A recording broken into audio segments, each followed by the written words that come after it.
Ukraine Russia யுத்தம் நடந்தது, தங்கத்தினுடைய விலை அதிகரித்தது. World Education Fair 2026 entrance free, register now. அதே வேளையிலே பார்க்கிற போது உலகளாவிய ரீதியில் இருக்கக்கூடிய எல்லா நாடுகளும் அவர்களுடைய சேமிப்பை தங்கத்திலே வாங்க ஆரம்பித்தார்கள். தங்கத்தினுடைய விலை அதிகரித்தது.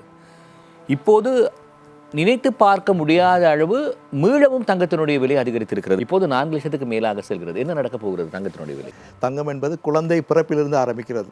அது இல்லாமல் ஒரு காரியத்தை செய்வது என்பது இப்போது பெரும்பாலும் அந்த கலாச்சார அடிப்படையிலே அது முக்கியத்துவம் வாய்ந்ததாக இருக்கிறது. ஆனால் நாங்கள் பார்க்கின்ற அந்த ஆபரண தங்கத்தை விட நாணய தங்கம் என்றது மிகப்பெரிய ஒரு அமைப்பு. டன் கணக்கிலே தங்கத்தை நாணயமாக, அதாவது அந்த ஒரு சொத்தாக வைத்து கொண்டிருக்கிற நாடுகள் இருக்கின்றன. இந்த இதோடு அந்த டாலரோடு தான் தொடர்படுத்த வேண்டி இருக்கிறது. இந்த டாலருக்கான தேவை குறைவடைந்து, டாலருடைய பெறுமதி குறைவடைந்து, அதே போல் நாடுகள் டாலரிலே தங்களுடைய சொத்துக்களை வைத்திருக்காமல் அதற்கு பதிலாக தங்கத்திலே சொத்துக்களை வைத்திருக்க முயற்சிக்கின்ற போது பெரிய அளவிலே தங்கத்தினுடைய விலை அதிகரிக்கும். அதுதான் இப்போது நிகழ்ந்திருக்கிறது. ஆனால் அவ்வாறு நிகழ்ந்த போது அமெரிக்க அதிபர் அண்மையிலே அறிவித்தார், தன்னுடைய அடுத்த மத்திய வங்கியினுடைய செயலாளர் யார் என்று அறிவித்தார். அறிவித்த 2 நாளிலேயே தங்கத்தினுடைய விலை வீழ்ச்சி அடைந்தது.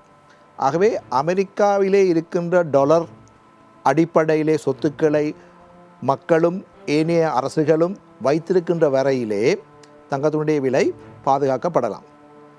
தங்கத்தை அடிப்படையாக கொண்ட சொத்துக்களிலே அவர்கள் முதலீடு செய்து டாலரிலிருந்து விலகி செல்ல செல்ல தங்கத்தினுடைய விலை அதிகரிக்கும். இதுதான் நடைமுறை. நாங்கள் சாதாரண பொதுமக்களுக்கு இதனை விளங்கப்படுத்துவது என்பது மிக மிக கடினம். எங்களுக்கு தெரிந்தது ஒரே ஒரு அந்த ஆபரண தங்கம் மாத்திரம்தான். ஆனால் அதைவிட தங்கத்தினுடைய மிகப்பெரிய அளவிலான பங்குகள் இருக்கிறது. இப்போது அண்மையிலே இந்தியா கூட கிட்டத்தட்ட நான் நினைக்கிறேன் 170 டன் எடையுள்ள தங்கத்தை இங்கிலாந்திலிருந்து தன்னுடைய நாட்டுக்கு வரவழைத்திருக்கின்றது. இது ஒரு சர்வதேச அரசியல் ரீதியான ஒரு பிரச்சனை. என்றால் அமெரிக்கா இந்த நாடுகளுடைய சொத்துக்களை டாலரிலே இருந்தால் அதை கவர்ந்து விடக்கூடிய ஒரு பயம் இருக்கிறது. ஆகிய நாடுகள் அமெரிக்க டாலரிலான சொத்துக்களை விட்டுவிட்டு தங்கத்தின் அடிப்படையிலான சொத்துக்களுக்கு மாறுகின்றன. தங்கத்தினுடைய விலை அதிகரிக்கிறது.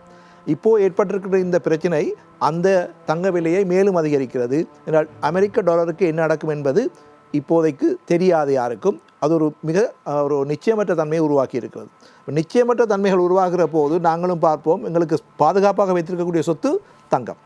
தங்கத்தினுடைய அந்த கேள்வி இப்போது சடுதியாக அதிகரித்து கொண்டு செல்லுகின்றது. அதனால தான் இந்த விலை அதிகரிப்பு. ஆனால் இந்த யுத்தமோ இந்த முரண்பாடுகளோ ஏதோ ஒரு கட்டத்திலே நிற்க வேண்டிய ஒரு சூழல் வரும். அவ்வாறு வருகின்ற போது இப்போது இருக்கின்ற தோழர் ஹக்கீம் அவர்கள் சொன்னது போல இந்த அமெரிக்காவை மையப்படுத்திய இந்த உலக ஒழுங்குபாடு என்பது மாற்றமடையும். அது பல்முனை உலக ஒழுங்குபாடாக மாறும்.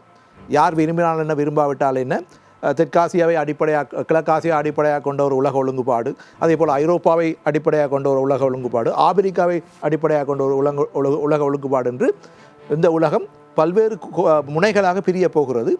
அவ்வாறு பிரிகின்ற போது இந்த அதிகார மையம் என்பது அமெரிக்காவிலிருந்து நிச்சயமாக மற்ற நாடுகளுக்கு செல்லும். இது தவிர்க்க முடியாத ஒன்று. அமெரிக்கா என்னதான் முயற்சித்தாலும் கூட அது நடைமுறை சாத்தியப்பட போவது கிடையாது. ஆக எதிர்காலத்திலே அமெரிக்க டாலரிலிருந்து மற்ற நாணயங்களை நோக்கி இந்த வர்த்தகம் படிப்படியாக இடம்பெறுகின்ற போது தங்கத்தினுடைய விலை இன்னும் ஒரு 10 வருஷம் சென்று குறையக்கூடிய வாய்ப்பு இருக்கிறது ஒழிய, அடுத்து வருகின்ற காலப்பகுதியிலே இந்த யுத்தம் நிறைவுற்றாலும் கூட தங்கத்தினுடைய விலையிலே சடுதியான ஒரு வீழ்ச்சியை நாங்கள் காணக்கூடியதாக இருக்காது. அமெரிக்க அதிபருடைய மனம் மாறாத வரையில் அமெரிக்க அதிபர் நாடுகளை அரவணைத்து கொண்டு வர்த்தக பங்காளிகளாக அவர்களையும் அரவணைத்து கொண்டு தான் விதித்திருக்கின்ற தீர்வுகளை குறைத்து மற்ற நாடுகளோடு நியாயமான வர்த்தக நடவடிக்கையில் ஈடுபட்டு டாலருடைய மதிப்பை மீள கட்டி எழுப்புவாராக இருந்தால் தங்கத்தினுடைய விலை குறைவதற்கான வாய்ப்புகள் உண்டு. ஆனால் அவர் மனம் மாறக்கூடிய வாய்ப்புகள் இல்லை. ஆகவே தனி ஒரு மனிதனுடைய நடவடிக்கை காரணமாக இந்த தங்கத்தினுடைய விலை இந்த அளவு அதிகரித்திருக்கிறது. அடுத்த தீபாவளிக்கோ அல்லது அடுத்த வருஷமோ தங்கத்தினுடைய விலை பழையபடி அந்த 1.5 லட்சம் ரூபாய்க்கு குறையும் என்றதெல்லாம் நடக்கக்கூடிய காரியம் அல்ல.